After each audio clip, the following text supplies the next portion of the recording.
The City of Ohio State podcast takes a deep dive into the support services that keep OSU's Columbus campus running 24/7. Hear from industry experts in facilities, construction, real estate, public safety, transportation, and more. The City of Ohio State podcast is brought to you by the Office of Administration and Planning. Go Bucks!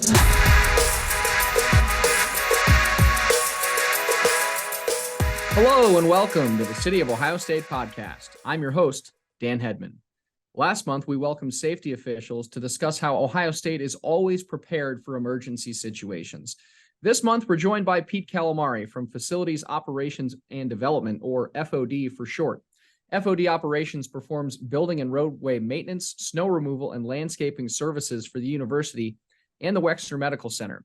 They also are responsible for campus custodial, sustainability, and energy services, offering an integrative service model that provides customers with a single point of contact and around-the-clock service. Pete, thanks for being with us.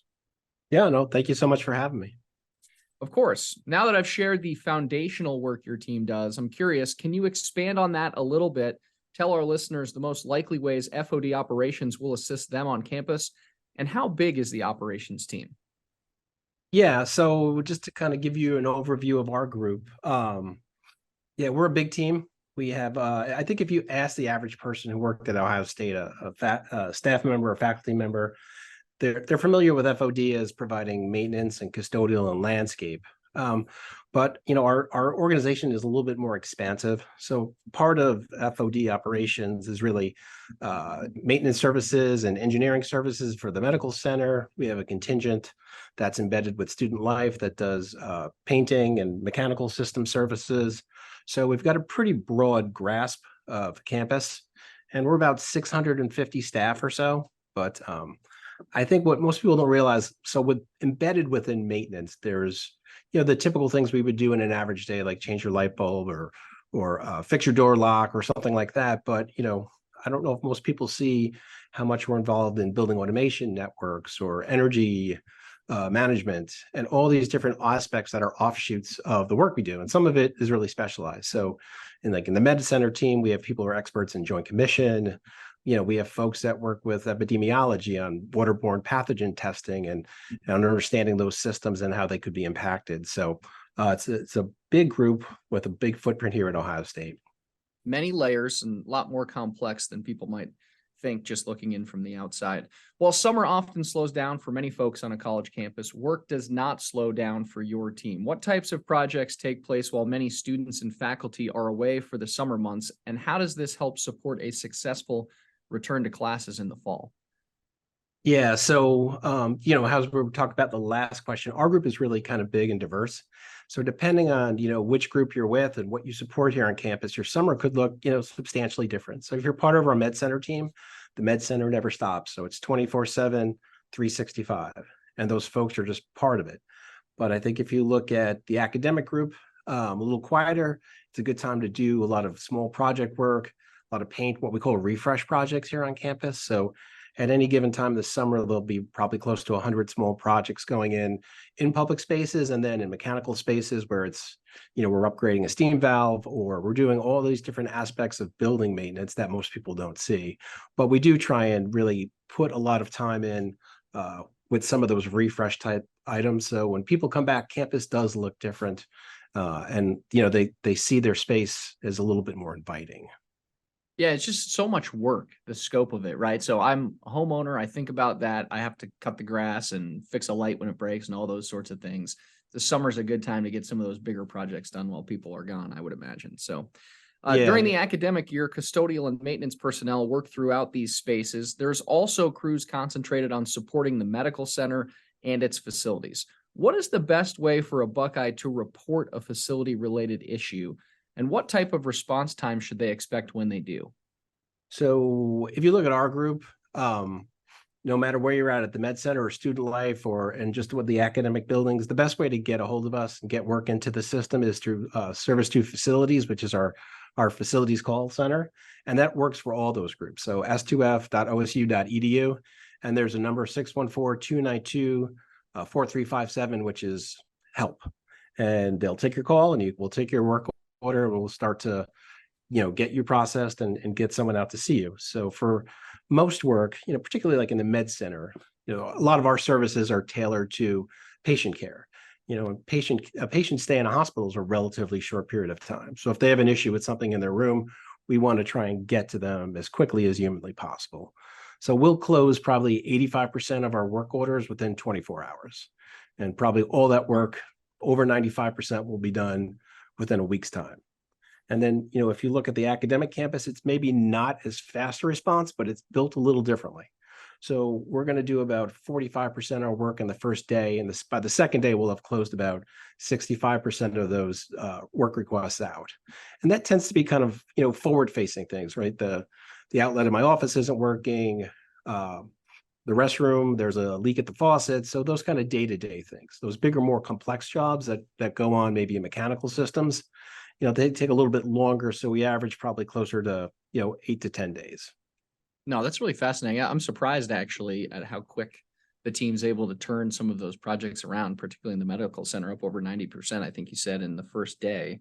Do you have examples, not just at the medical center, but particularly, in those academic buildings people think of when they think of Ohio State, those buildings around the Oval, examples of the most common types of service calls the team gets, or even just the sheer volume of calls, alarms, other reporting that come into FOD? So the most common type of request we get is really kind of related to people's heating and cooling. So, the size of our operation, we're going to see tens of thousands of work requests over the course of the year. And the reality is, heating and cooling, meaning like my office is too hot, or, like, why is it so cold right now? Something like that. right, most of them are space oriented. And if you think about the sheer number of employees or classrooms or just different types of spaces that people are in over the course of the day, that really kind of creates the challenge. And I think also, if you think about a student classroom where large numbers of people are coming in and out on the hour, that can also cause temperatures to fluctuate. So No, that makes total sense. So your team is also on the front line when major issues pop up, like a water line break. Back in the winter of 2022, severe cold weather contributed to pipes freezing, which caused some localized flooding in more than 70 buildings. I know this was right around the holiday season. Can you describe how your team responded to this crisis and the incredible team effort it took to get these buildings back online before winter break ended? yeah, so I think this is an area where we really excel. When there's an emergency or there's a very dire need on campus that people need to respond to. So, if you think about the series of events, we had that great opportunity to have an extended holiday break this year. And most of the staff were really just kind of getting off on that holiday when the weather took a turn for the worse, temperatures plummeted, led to a series of system-wide failures, and that caused all these issues. So many of the people were just kind of getting home from like the work week, and they were kind of called back in pretty quickly, and they responded wonderfully. So if you think about the size of our team, literally hundreds of people were giving up their holiday weekend to be back with us and doing really backbreaking and dangerous work. Conditions were incredibly cold. Pipes froze, and then water would be pouring out outside the building and then going under the loading dock door.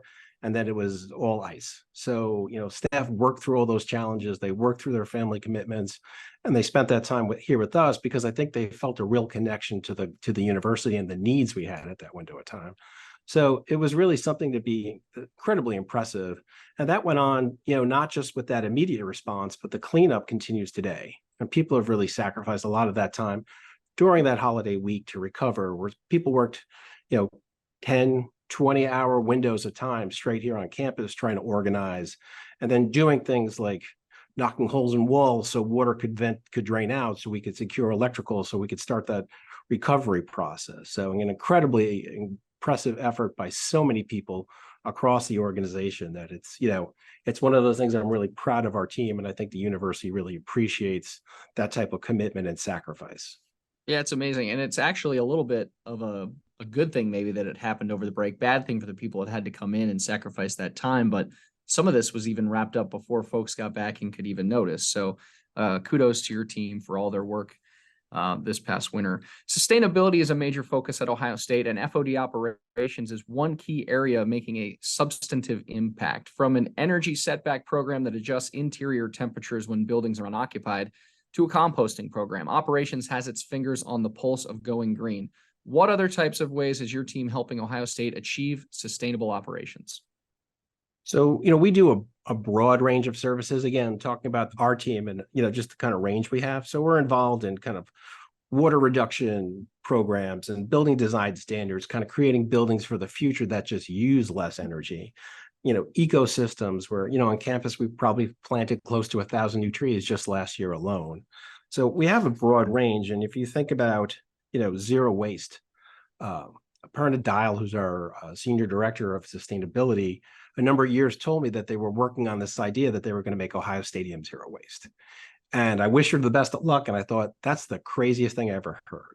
But kind of leveraging, campus partners and, groups like athletics to really try and make that come to life. And they were able to do it. So one of the things I think where Ohio State has really excelled in that sustainability space is trying to work through just a small group of really committed, bright people who have passion for this kind of work. And they've been able to drive these programs, like the compost program you mentioned, that was really started in concert with just refuse and recycling services.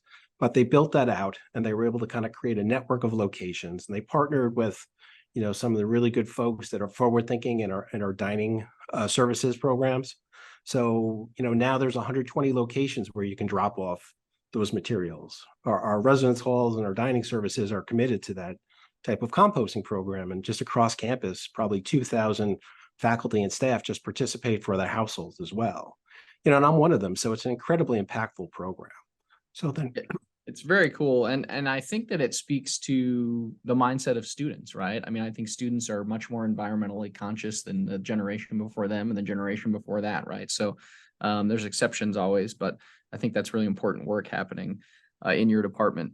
Last thing for me, Pete, we chatted on an earlier episode with Jeff Barr from FOD's Landscape Services regarding how the campus handles winter weather and keeps roads and sidewalks clear. In the summer, different story, right? That team's busy planting thousands of trees, flowers, other shrubbery, laying mulch, keeping the oval and other iconic spaces pristine. How important, in your view, is the first impression of the university's outdoor spaces? I know you and I were new Buckeyes at one point, and that's the first thing we see when we get here. Yeah, it's kind of an interesting thing too. So where my office is situated, I can see the rotunda for Ohio Stadium. And like today, there was a lot of camps and a lot of visitors. And a lot of those young people came and they checked out the rotunda and they took their tour at campus. And I really think that creates such a lasting impact for them. And then, we just finished graduation just a few weeks ago. And it's interesting to me, from that same seat, I can see people come back with their families or their friends to take their picture in cap and gown and that same rotunda. So I think these hallmark locations on campus are incredibly important to people. I think that creates the interest in the campus. It creates a lot of their background, their memories. It's the backdrop for this part of their lives, which is really incredibly formative for so many people. So I think it's incredibly important that we continue to be great stewards of this campus and really be committed to the care of those locations, because they're just part of a history that, just continues to move forward and evolve and just become more interesting to me. And it's work that sometimes gets overlooked, but is definitely important. Pete, thanks for taking the time to chat with us today. Yeah, thank you so much, Dan. I appreciate it.